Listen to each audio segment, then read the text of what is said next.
इथे की नाही आज मला माझं पूर्ण मराठमोळी लुकच क्रिएट करायचं होतं. मग तुम्ही बघू शकता मी फाउंडेशन वगैरे लावून घेतलं आणि त्याचं शूट करायला मात्र मी विसरली.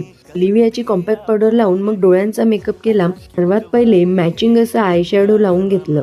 त्यावर आयलायनर लावायचं. लिक्विड आयलायनर जेव्हा मी लावायची की नाही तेव्हा माझा आयलायनर स्प्रेड होऊन चेहरा काळा राहायचा 2 दिवस. त्यामुळे मग ही पेन्सिल का आयलायनर घेतलं आणि ते मात्र मला परफेक्ट लावता येतं. तुम्ही बघू शकता जे मी आधी मंगळसूत्र घातलं होतं ते मात्र याच्यावर सूट झालं नाही. मग ते काढून ठेवलं. केसांना मस्त ब्रोच लावला आणि हा गजरा कसा वाटत आहे हे मला तुम्ही नक्की कमेंटमध्ये सांगा. 2 प्रकारचे मोत्याचे गळ्यात घातल्यानंतर मग मी हे लॉंग मंगळसूत्र घालायचं ठरवलं. नऊवारी घातली आणि नथ नाही घातली मग तर काय शोभाच येत नाही. त्यामुळे मस्त अशी मोत्याची नथ घालून घेतली. छान अशी मोठी चंद्रकोरीची टिकली लावून लिपस्टिक लावून घेतली. तर मंडळी तुम्हाला कसा वाटला माझा हा मराठमोळी लुक